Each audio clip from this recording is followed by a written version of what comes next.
Welcome to the Touching into Presence podcast.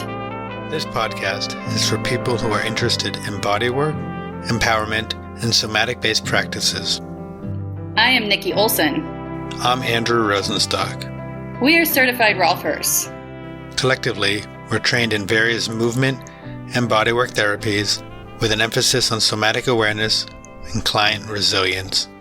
Through conversations, our goal is to share and explore mind-body paradigms to offer empowerment possibilities. It's a pleasure to be in conversation today with Carl Rabke. Carl is a somatic naturalist, embodiment teacher, and a tender of soul and living culture. For the last 25 years, he has practiced and taught where the streams of somatics, soul work, and a deep love of this living earth meet. He is a Feldenkrais and structural integration practitioner and loves to support people in returning to and remembering our natural inherent intelligence in movement, meditation, ritual, song, rhythm, and community. He also hosts the Embodiment Matters podcast with his beloved wife, Erin. In today's talk, we speak about the importance of movement in structural integration, the role of somatics in releasing patterns of holding or trauma, the potential of technology to reduce our sensory experience, the impact of technology on society and human attention, the role of emotions in physical responses, animism, and the potential of connecting with nature for personal growth and healing. It was a nice talk between colleagues across the Embodiverse. Anyways, enough of this intro. Let's begin our talk. Carl, I'm excited that we finally get to do this. We've been in text for a few years almost. As with everything, it happens when it's meant to happen. So here we are. Glad to be here. Cool. Well, one of the things that I think I was really excited to have you in conversation is embodiment, because I see us sometimes having conversations and pointing to like similar places and some refinement maybe, or some stuff. So I'd love to kind of dive into that, but maybe I know what the word animism means in the way that I understand it to mean, which might not be the same that you are. So do you want to even just kind of, we can just have you vibe about what that is, and then we'll just take it from there. Yeah, that sounds great. So Carl, let's learn a little bit more about you and your practice and what attracted you to get into this work, and what are you excited about right now? Oh, thanks, Nikki. Well, first I'll say I'm really glad to be here with you both and riffing on somatics and embodiment and all of that with colleagues. So I think what brought me to this work, what I hear from many people, many clients as well, was injury and pain. I had a thing where when I was in fifth grade, I fell through an auditorium ceiling about 20 feet and landed on my left foot, and I just broke one bone. It was miraculous that I didn't hit the stage, the seating or anything. But that kind of set up a chain of some back issues, and I played lacrosse all through college and banged myself up pretty well. And so I had surgery at 21. And I always thank my 21-year-old self, because the moment I came out from anesthesia and there was still, the pain of the surgery, but the nerve pain was gone. And I just felt this because it had been gradually accumulating over years, and I acclimated to it, and it just got worse and worse. And I had to write my thesis lying on my belly and all of that. But in that moment, I realized if I don't have a radical change in how I was living and how I was relating to my body, that I'd be back in this same situation. And so shortly after that, I moved from where I was living on Cape Cod to Utah and started getting into martial arts, meditation, and yoga together. And then that led to massage school and structural integration and Feldenkrais training and more things down the line. I didn't realize you were living are you from the Cape originally? I grew up in New Jersey, but my mom lives on the Cape now. Yeah. Okay. It's funny. Is that partly also when because I know you studied with Russell, who's in the Cape part of the year. Russell came later, I'm guessing? Yeah, we met Russell Delman actually in Salt Lake City, we brought him here to do an advanced Feldenkrais training. And people for years had said, like, because they knew we were Feldenkrais practitioners and meditators, and like, oh, do you know Russell? Have you met Russell? And then we didn't for many years. And then when eventually we met, we really clicked, and we studied and did mentoring with him. And he's a exquisite being and teacher. Yeah, he was one of the first people when I started the podcast I really wanted to have on. He's very inspiring, and I see the core similarities between the both of you, which I mean in a kind way.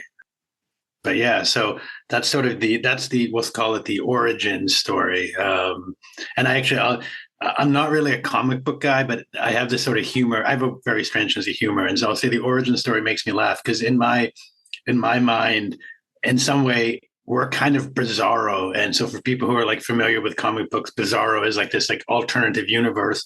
But I kind of see us as this bizarro of like, we're Rolfers, you're a Gilder, we're Rolf movement people, you're a Feldenkrais practitioner. It's like these things that are more or less really the same, and yet they're like this mirror thing. So I liked hearing your origin story. Yeah, looking forward to learning more about Carl and how you got from there to here, wherever here is.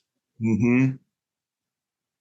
Yeah, I appreciated how you mentioned that Feldenkrais and even martial arts is part of your work and how that plays into structural integration, because I just can't see how we can affect change without including movement. Mm-hmm. I mean, part of my training, and I did it through the Rolf Institute, and the phase 3, the last phase, I was able to do in Brazil, and it was a dual certification where it was finishing up the structural component and then the Rolf movement, where Rolf movement's kind of like their kind of brand name to encompass somatic movement. And it's just my practice, I'm always including movement. Yeah. I'm actually really excited. I've been working. It's kind of a long time. It's been sort of like 15 years or so in the gestation stage, but I've been doing this program that I'm calling Embodying Structural Integration. That's a movement container for people going through the 10 series, because I'm sure you both experience as movement teachers that I could spend at least the same amount of time with a client going through a 10 series in just movement instruction. And there's such an opportunity, I think, for different patterns, different ways of being to emerge through a 10 series when there's other things addressed. And because I think, I could geek out about the the brilliance of the 10 series and what it offers as far as a reset, a new beginning. Like I really hold it almost like a kind of initiation. Like you emerge a different person. And if we have a container that can actually acknowledge that and support people in laying down things that you want to lay down as you're going through a 10 series and growing and planting seeds, because you have a new pattern of breath, you have a different relation to gravity. And in a way, like as traditional initiations have been, as long as human beings have been around, we shed what our previous incarnation is and emerge into something new. So I always say people should get a 10 series, like when you graduate high school, when you get divorced, when you stop nursing your child, when you've gone through a breakup, when you came together in a relationship, like, because it is such a way to emerge into a new life, a new body. Yeah. I really liked how you described that. Yeah. I would also add on, and not necessarily just before, not after the divorce, but possibly even if you're in the contemplation of one, because I know I've had clients, but also the stories of people going through the 10 series and having trouble relating to their partners afterwards, because they do change so radically that, as on any awareness practice can do, that possibly if someone is in that stage of I'm not sure, that might be the catalyst to either move them one way or the other. So build onto that. Yeah, I actually remember Gil Headley saying that most of the people in his first training were divorced, that they went through a 10 series, they received it, then they were like, their marriage dissolved, and they went into the training. And I remember first learning the work, there was this invitation to not make any major life changes in that, like to not get divorced, to not buy a house, to not move, because there's so much in process, and you're in sort of this chrysalis state, and to wait until the process had come to completion before taking a strong direction, which I think it's is almost like we need a support system for our loved ones and our people that we return home to. Because yeah, I just actually had a student. I'm in Boulder, so I get to interact quite closely with some students, and a student had reached out to me and was like, I don't know what's happening. I mean, that's a little extreme, but it was a lot of like having to figure out how to relate again with, spouses, family members, and things like that. And same thing, Lael King was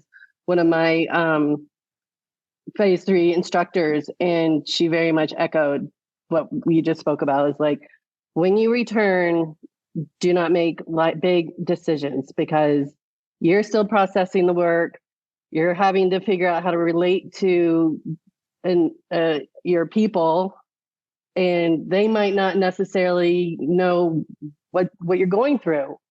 And there's this whole kind of meeting together again that sometimes really works out, and then sometimes not. You're mirrored what maybe is not working for you anymore in your life.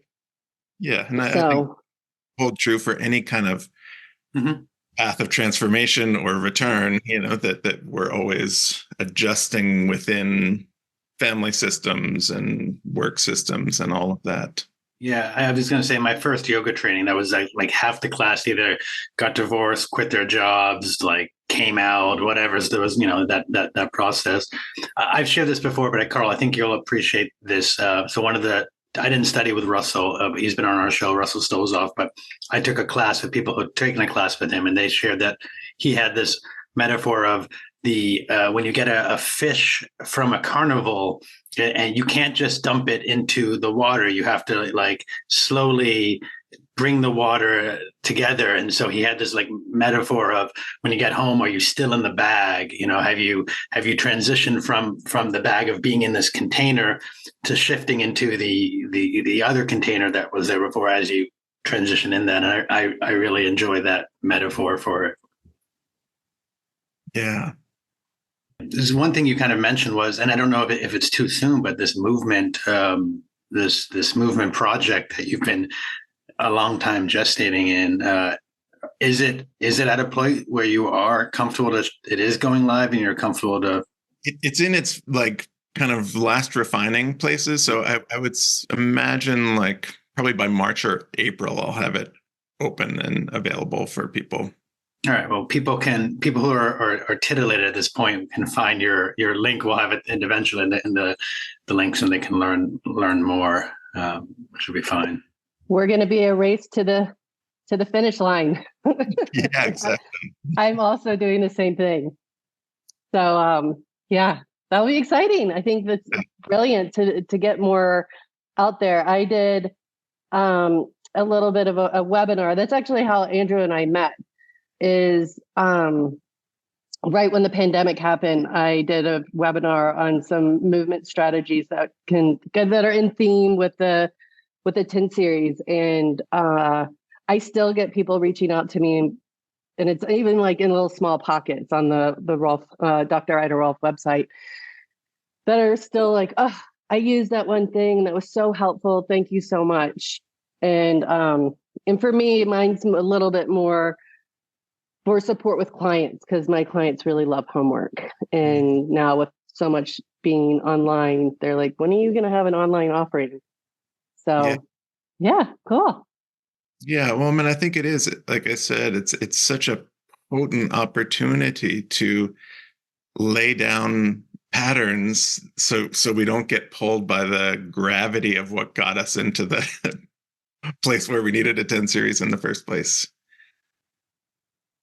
And I think that it is one of the things I teach about often is just the sense of what is our animal body, like what, and I look often to children and babies and the animal world as great teachers of movement and embodied presence. And what is it about adult humans that is so different? Why is our head so disconnected? Why do we not sense ourselves? Why do we follow some movement teacher's rules about how I should move, where like the squirrels are jumping around and they're not listening to what the Pilates teachers or Rolfers or anyone is saying. Like they function with skill, and same with babies. And so my view of a 10 series is like we're peeling away those layers of forgetting and helping to restore something that's really original. And I think, I don't hear this talked about very often, but I think so much of the benefit of the somatics, especially in kind of Western culture, is getting back to these more original ways of being and moving, like pre-industrial revolution, pre-Roman colonization of Europe. When we were in touch with land and movement like that. That I think we get a taste of that when we start to release those patterns of holding or patterns of trauma that have been passed down. Yeah, it's one thing I hear you. One thing I will share sometimes, and maybe this is the same thing and maybe not, and if not, we'll figure that out. For me, a lot of times I say the whole point of the Rolfing, of whether it's a 10 series or not, is actually it's not about learning, it's unlearning. Yeah. Right. So that peeling away, it's all about, okay, well, we've learned these ways, these patterns, whether we learned them or whether we grew into a system that has adopted them and we're just living within that. And that's great. Like, recognize there's value within that, within the certain confines of that. And yet outside of those confines, getting into that somatic being that I'm more Heideggerian inspired. So I think of that Dasein concept of that pure beingness is our nature, and helping people find that out. And I really loved what you said, not just about Pilates, because I don't want to, it's as Nikki said, Pilates, I'm yoga. It's both of those. It's those, I have those clients who come in and they say, well, my Pilates teacher, my yoga teacher, my gyrotonic, my blah, blah, blah, my Rolfer. And I'd say, like, no, it's those are them. Like, let's find you. Let's have you find you. In fact, don't even listen to me. Like, I'm not saying anything. I'm having you kind of figure that out. I want to share this with you because a client sent me this picture today of a bumper sticker, which I don't think actually fits me so much, but hearing what you're saying, I think it fits exactly what you're saying. So it says, honk if you're letting the soft animal of your body love what it loves. Exactly. Yeah. Yeah. So she had perfect timing by texting me this morning because she must have known we're talking to you. Yeah. And that soft animal of your body, like, one, that soft animal is strong, like cheetahs are soft, cats are soft, babies are soft, and then they go to do something and they're super strong. So it's a soft that's not like a sleepy, collapsed softness. And I often say that instruction from Mary Oliver really could be an instruction for life, to really feel the intelligence of your unique body and how you love the way you do.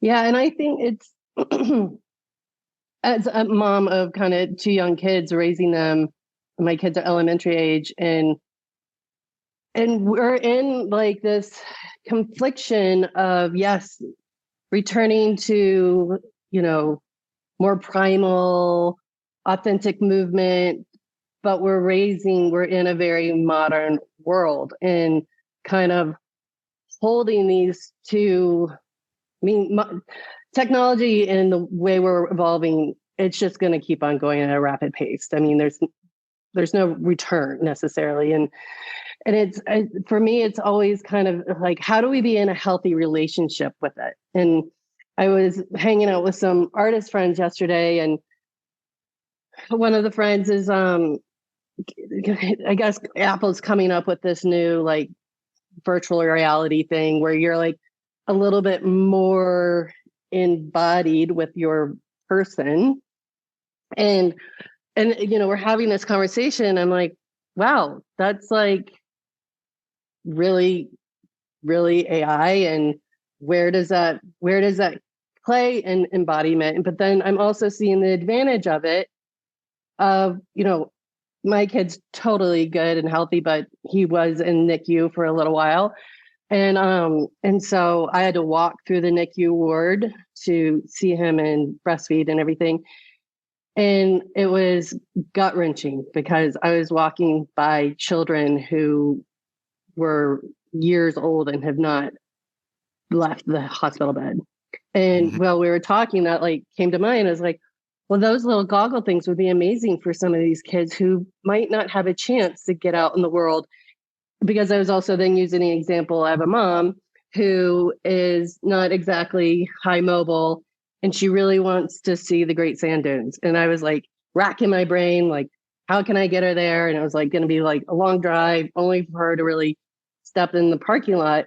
And my husband, my kids do have one of those virtual reality goggles. And he's like, why don't we just Google the sand dunes? And then she sat down and she was having a full on immersive experience of and then we went to Mesa Verde and then like all these different places. And it was, I'm watching her watching and it was like such a moving experience. And then there's this constant play that we're having to deal with. Yeah. And another kind of example, which is not so great. And I posted this on the Instagram last night, but there is a statistic, I'm pulling it up, that 1 in 4 children and young people use their smartphones in a way that is so consistent with a behavioral addiction. And I see that.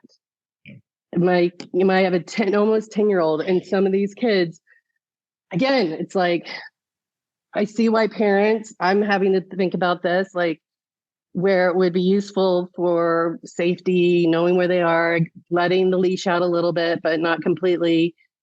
But the flip side of like, it's always in their hand. It's always something they can look at.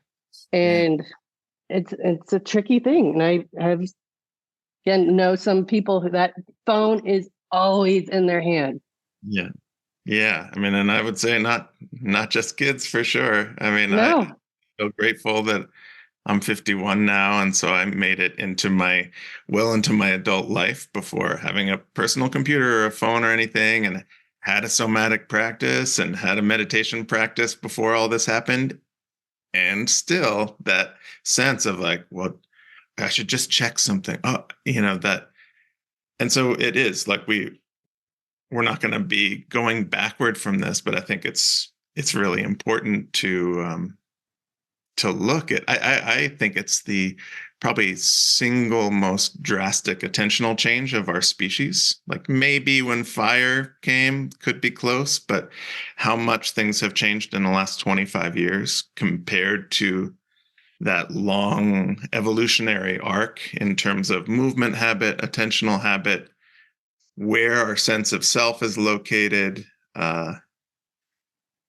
what draws our interest. I mean, if you think of how many, like in this moment, we're having this connection through this device, but how much of what is deemed important or sacred or worthy of our attention comes from a phone or a computer screen these days, all ages.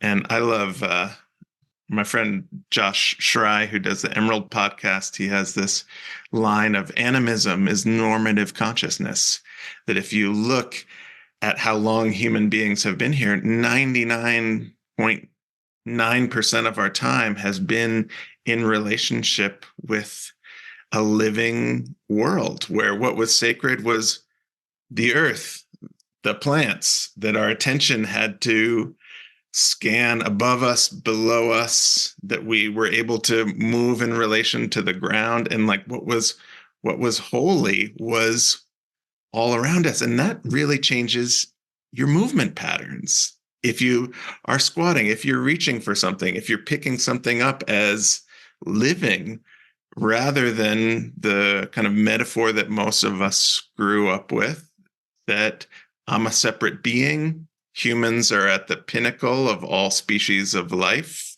the world is our dominion, the ground is dead, solid rock. That changes how we move. It changes our ability to get up and down off the ground. It changes where our head is in space because we're interested more in the human things and the human-made things, and the natural world is there for our entertainment or for as resources for us, rather than like, oh, this tree is living and has tree intelligence. This river is alive and is filled with river intelligence. Many traditions refer to stone people, like our oldest, the ones that have been here the longest and that have the greatest memory. That really shifts how we move and participate in the world when we start to bring things alive. Yeah, I'll add on to that too, which is the spatial awareness of being out in a world, even with a tree in the distance that you have, but you have this whole surrounding. My wife loves everything very small because she's small and that's just how she likes things. And when I would use her phone, which is the smallest one, I actually could feel my body like shrinking because I had to have my attention go into a smaller, and I was, my nervous system started to get uncomfortable because it was so tiny. And I've learned, especially as I've gone through different processes, somatic or embodied, that I need space. That even in this, we're in this talk where I'm looking at a screen through you, but I'm really making sure that I'm also, when I'm here, I have a window over here that I keep bringing it in, because otherwise I get pulled in and I get contracted and I'm not very present. Yeah. I think that's really important, Andrew, because though there's a lot of momentum to be disembodied and pulled forward and not paying attention when we're at a computer, when we're on a Zoom meeting, it doesn't have to be that way. That we can each be in our space and feeling what's above, behind, below us, having our peripheral vision available, having our senses alive so we can be smelling and feeling temperature, and we can be interacting with this. But what usually happens if we don't have some kind of intention otherwise is that our sensory world just diminishes and we're in thoughts, vision, and these two-dimensional boxes. And I find that the self-image that many modern people have is just like a Zoom screen. It's flat.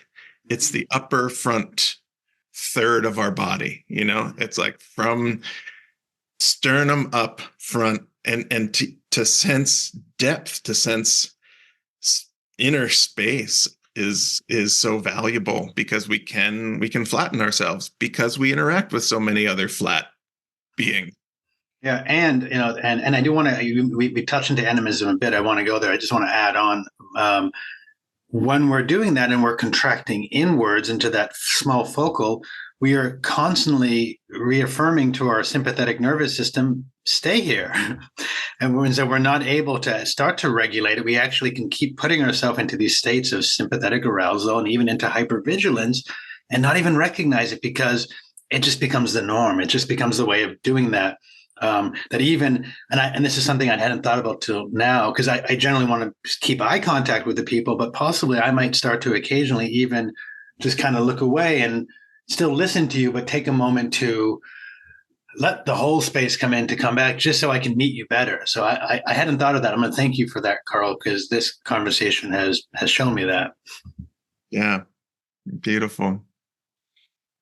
Yeah. You mentioned animism. And when I thought of that, I recalled this practice. I remember I first did it with Philip Shepard, great writer and embodiment teacher, and he was in Salt Lake doing a workshop. And he had us do an experiment, and you can even just imagine it, listeners, or you can do it So if you take something and just like drop it on the ground and imagine, Nikki, you're a mom. Like, why do I have to pick this up? Like, who dropped this? Why am I like, we have a boy, so we're always picking things up off the ground. And you go to pick something up as an object, like someone else should have picked this up, and you feel it. And usually back will tighten, like it will feel contracted when you're an object picking up an object. And then you imagine that object is like a baby sea turtle or like a little bunny, and watch how people bend down and their spine stays long, their neck is free, they use their hip joints, they don't just crunch in the spine, and they pick it up with such care. And that to me is like animism in a nutshell, that we will, without thinking about it, move with more skill and sensitivity when we feel ourselves as living presence interacting with another being of living presence. When we think of ourselves as an object relating with other objects, we will move poorly, we'll shorten. And again, it's not like we're trying to move better to pick up the turtle. It's like that just kicks in. It's life interacting with life, and our embodied intelligence comes online. Well, I have a question. Sorry, actually, Nikki, do you want to go there first, since I speak more usually? Well, I mean, I think that's all very true. And it's like it's a reminder of how much our body really wants movement and really kind of move from an organic space. I mean, it was already kind of out there in the marketplace, but yeah, again, with the pandemic and people working from home and not having necessarily their office furniture available, I heard it with my clients, and I'm sure you guys did too, is that, oh, I need a stand-up desk, I need a wobble chair, needing all these things that they are trying to get movement when they're also, by the nature of their job, having to sit still. And often I'm getting questions of what should I get? What should I get? And I'm like, those are nice and probably are helpful, but just get up every 10 minutes. Just move. Just don't even think about an exercise. Just kind of like wiggle a little bit and see what happens. Yeah. But I'm still like, I don't know. I'm in this very much conversation in my own personal world. And while we're having this chat, I keep on thinking about this time when we were camping last summer, and we're talking, and we right now are talking about the natural world. We're camping and beautiful night, clear sky, bunch of shooting stars are going off, and we're all leaning back enjoying it, just like, being in the vast darkness of the universe. And then we see Elon's satellite spiral thing go by. Then we see a space station go by. And then we see, like, I don't know, some other artificial light up thing go by. And I was just like, oh my God, our cosmic world is like, it's the technology is everywhere. There is no escaping it. And again, like, how do we be in relationship with that? How do we, still operate from a embodied somatic sense? Because while it's here to stay, and I do see some advantages of it, obviously there's also like disadvantages, like all the EMFs, and like, part of me thinking is like, how many failed attempts to get those things up in the universe, and what kind of space trash is going on, and how is that impacting us? Yeah. I always think with technology, I come to the line from Suzuki Roshi where he said, am I having the sake, or is the sake having me? And how to hold that with technology. Like, am I intentionally using this in a way that supports life, or am I just getting pulled in by, all these brilliant minds that have learned how to harvest our attention and our dopamine and, all of that. So we all can be had by technology. And I think it's also helpful to recognize that, with each capacity that technology offers us, we lose our own capacity on some level. Like if you think of the synchronicities that used to happen when you'd pick someone up at an airport, or you'd miss them at an airport and something else would happen, or the sense of finding your way around a new town without Google Maps, we lose that. And I noticed that we have one car with a backup camera and then one older Subaru without a backup camera.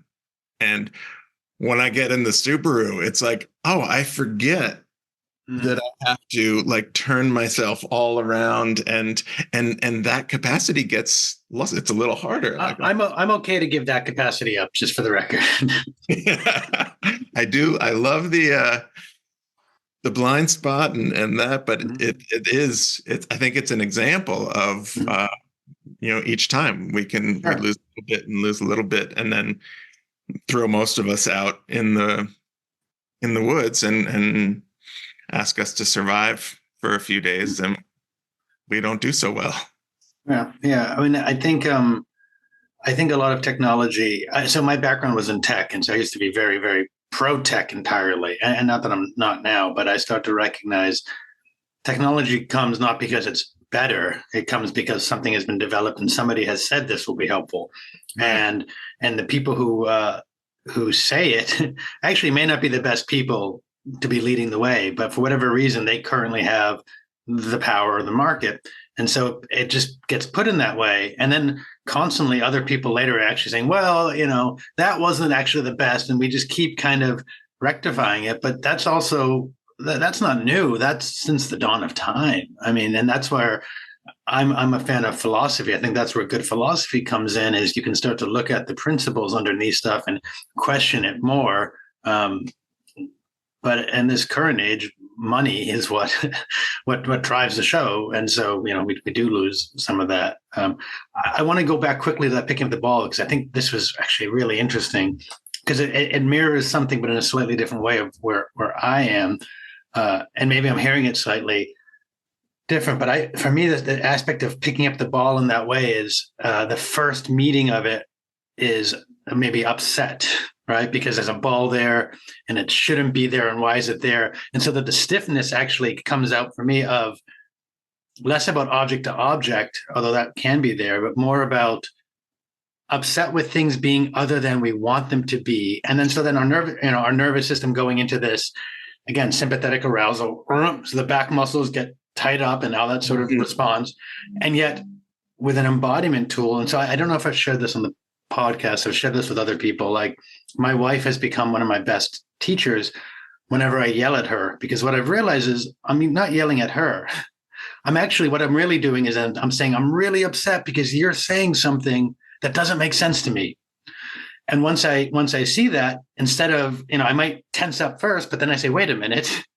And I can tense down and say, wait a minute, I'm just clearly scared. I'm clearly upset with something that doesn't make sense to me. And now I can orient. Now those back muscles can go down. And now I can orient to, I'm just an insecure person, but I see that and I have more agency to be less, to have those muscles relax because I see it. Does that make sense? Yeah. And I'll just say, I think when I first did the experiment, there wasn't the anger piece. It was just object, and it works in that way. I usually add that just because it shows when we have a little irritation, that also shortens and we lose our movement intelligence. Well, as you know, because you live in the Cape, I'm from Boston area. So even as I work on being more developed, anger is just naturally in my system. Mm-hmm. But yeah, if you can, I mean, I'm still I still don't know enough about animism, and it just sounds really beautiful. I know that one of the things I'm most jealous about you, Carl, truthfully, I'm not a jealous person, but you did have David Abrams on your talk, and he is. I mean, I think he's related to animism in some way. He inspired me a lot. I actually think his book should be required reading for anybody doing any somatic work whatsoever. But please, can you share more about animism? Because it's. Yeah, I mean, I love Dave's work too, Becoming Animal, Spell of the Sensuous, and he uh, he comes from that place that, I mean, animism, it can be, a lot of anthropologists, early anthropologists would use that word to talk about indigenous culture, that they have this antiquated imagination that everything is alive. But again, like that is the arrogance of kind of dominating culture. And it really is our inheritance. Like, how could you look at the earth where all of our food and nourishment comes from, where our bodies dissolve into? Like, how could you look at that as dead? Like that seems like what requires imagination. So animism to me is just that it's alive. Our inner body is alive. So it's not, back pain or a herniated disc. It's not a solid thing. It's living process. And when we relate to an emotional state, a physical pain, as a separate object, it stops moving.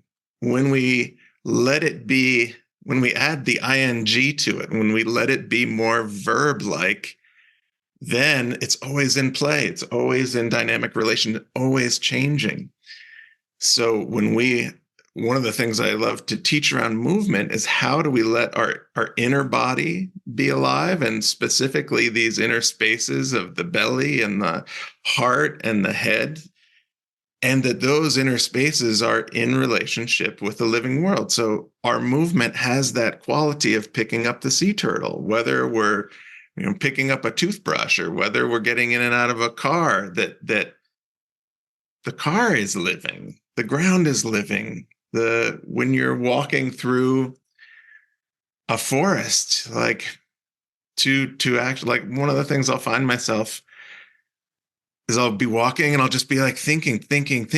And then I pause and I'm like, oh, wait, there's so much here. It'd be like the experience of if someone was just like talking on a cell phone to someone and you're sitting in the room with them, like, hey, are you just like randomly talking on a cell phone and not seeing me? Like, we can have that kind of intimacy with the living world when we can get out of that thought-based separateness. And of course, thinking is wonderful. It's great to be integrated and wonderful to have myths and imagination, and yay for thought.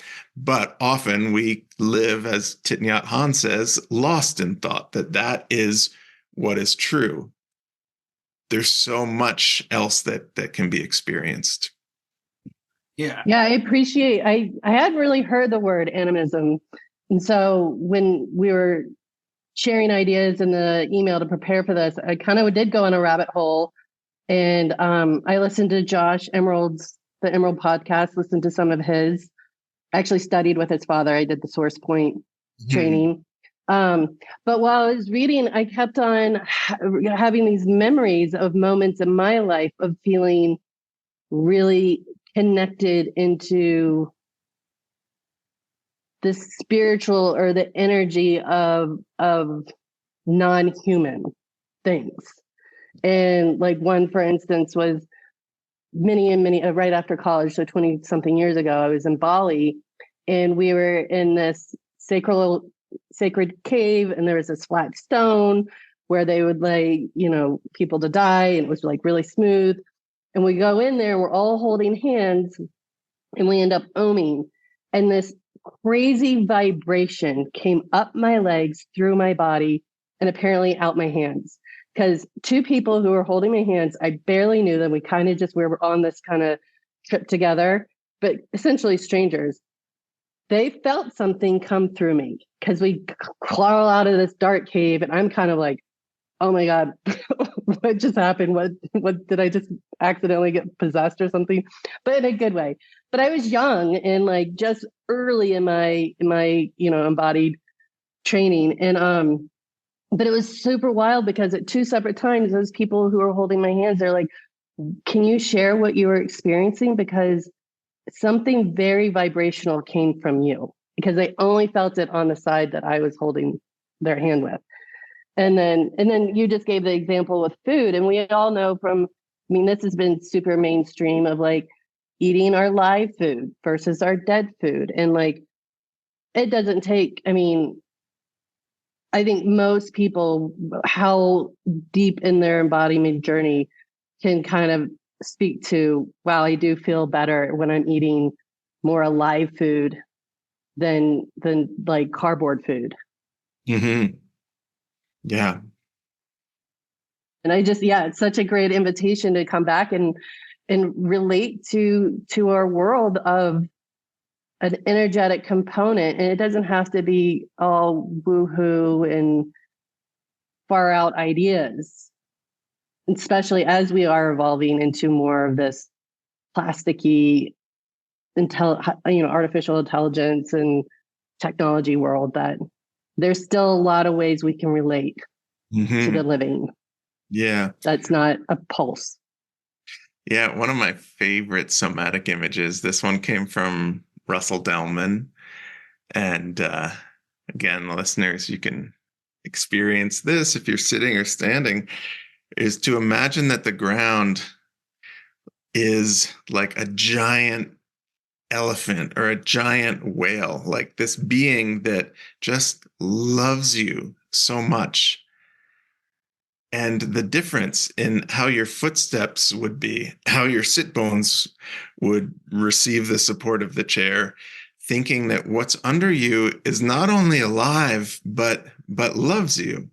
And you could really say that with the earth, like their gravity is an attraction between bodies. Like our bodies right now are being attracted to the center of the earth. So we're not spinning off in the rotation. And when we can have a sense of this being under here cares for me, loves my weight.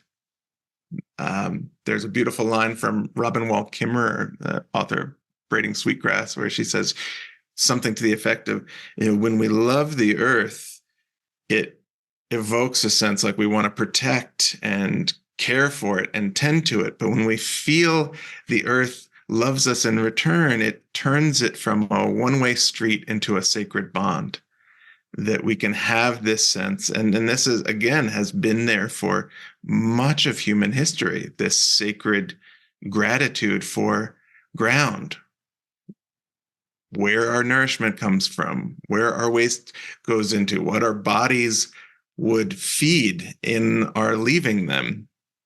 But that's lost for many of us now. And it really changes our movement. With the ground, it's always there, and how you reach for something and how you walk, it's drastically different. Like I often consider the place where we're interacting with the ground being like a joint in our larger body. So we've got this big body and then this little articulation that comes. Right now, it's a little bit in my feet, a little bit under my pelvis. But what if that were always present in my running, in my sitting, in my walking, this way that the larger body is interacting with this little body?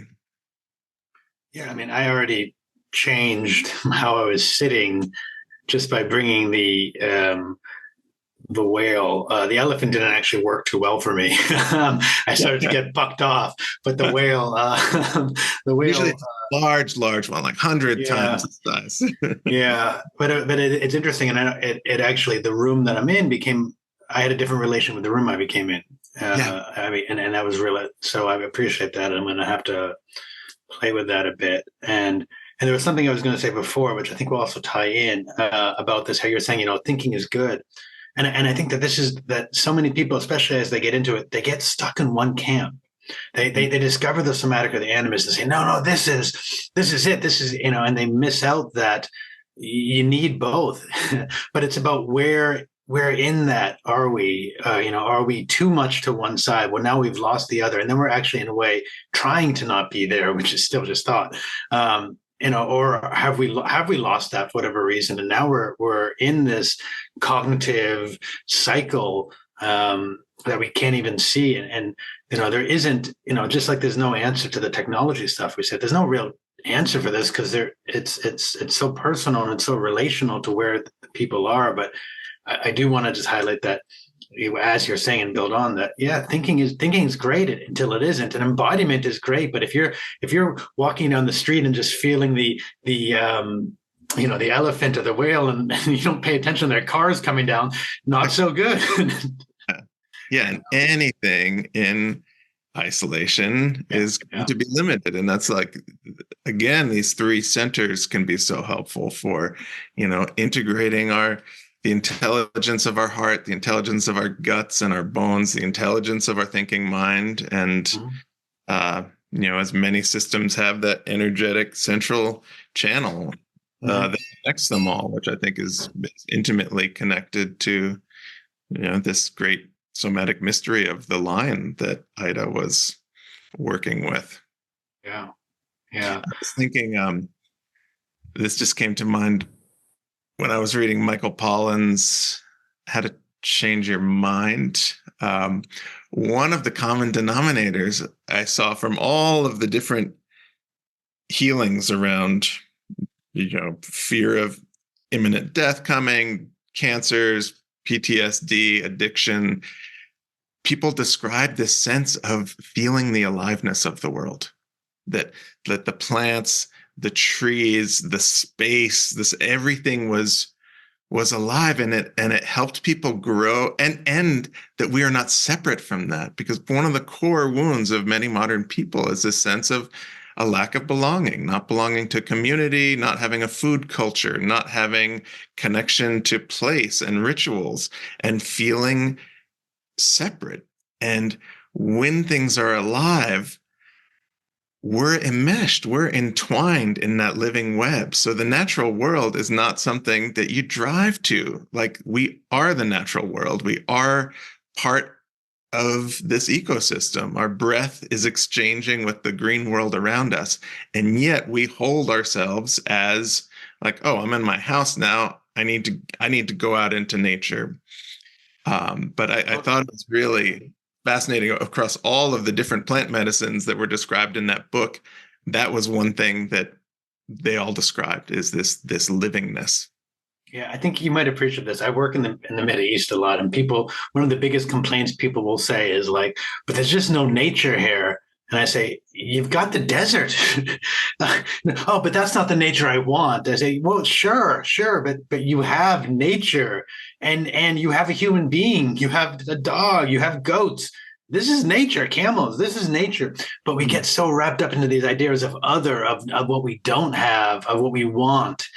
Without recognizing there's so much there. There's so much there. Yeah. I like that, how you mentioned that, because my husband loves the desert. I mean, he loves, but I'm like, and it's fine. He's actually originally from the East Coast, and he's an archaeologist. So I think he loves, I think a lot of his, he finds archaeology interest in the desert and things like that. But I don't love the desert. I mean, I don't mind it. I can get in there, but I always I come back to I'm pretty much Swedish. I'm sensitive to the sun. I don't really like to be hot. And so I'm probably one of the Middle East people are I want lush green trees, water, shade, nature. And so it comes, and I'm using that, how innately, as we've evolved, we have chosen preferences, and preferences is part of evolution. And I'm reading this cool book with my kid. It's about birds, but it's from Andrew, you'd like it because it's very about philosophy too. And it's fascinating to learn about how evolutionary changes have, and we all know this, certain demands happen, we change, but looking at it from a bird's perspective, and it's just so cool, because some birds have big giant wings, but they don't fly anymore because they're such a massive body.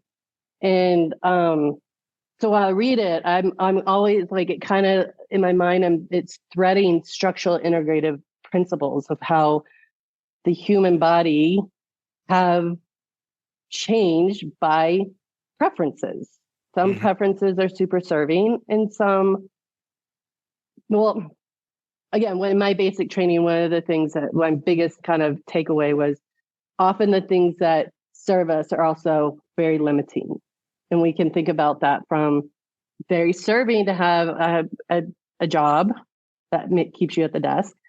But for some, it's very limiting because they're getting aches and pains in their backs, and it doesn't serve them from the long haul. So like, how do we work with this? And again, I'm also a gyrokinesis instructor. And a lot of the principles in that work is like working with contrast and finding in the expansion of contrast, how do you find flow in articulation? Yeah. Yeah, I love Feldenkrais had a definition of posture, optimal posture being the ability to move in any direction with the least amount of preparation. So like most of our neutral now is so biased in the direction of sitting and sharp focus on something in front of us that to jump back or to side bend, that it takes some adjustment to interact with the rest of the three-dimensional world because our neutral has such a heavy leaning in shortened psoas, head forward, shortened front line of the body. And I love the way that gyro work really opens up to that, the spheres and possible interactions in the space around. Well, Carl, I have a sense that we could talk a long time. And maybe if we're lucky, we will have another call and talk some more. But there are some time constraints, both for us, but also people like the hour talks. When we have like the 2-hour talks, sometimes they say, yeah, it's a little much. Although, I mean, part of the podcast is really, I'll be selfishly said, is for me to be in conversation with people. So I'm partly okay with that. But again, finding the balance between my needs and the preferences of others. Is there anything that with the sort of remaining time that you feel like, I just really need to get this say? Do you feel like we've done all right? Yeah, I feel like we've hit some rich topics for people to chew and reflect on.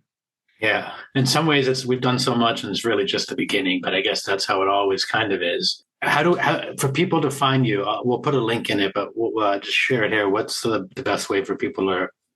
Yeah, so my wife Erin and I have a website, embodimentmatters.com, and that's where we have our podcast and different kinds of live and online classes, and we have some grief rituals coming up. One actually is going to be in Boulder, Colorado, and one is going to be in Salt Lake City. Boulder's going to be in May. Salt Lake City will be in September. And different classes and meditations on there.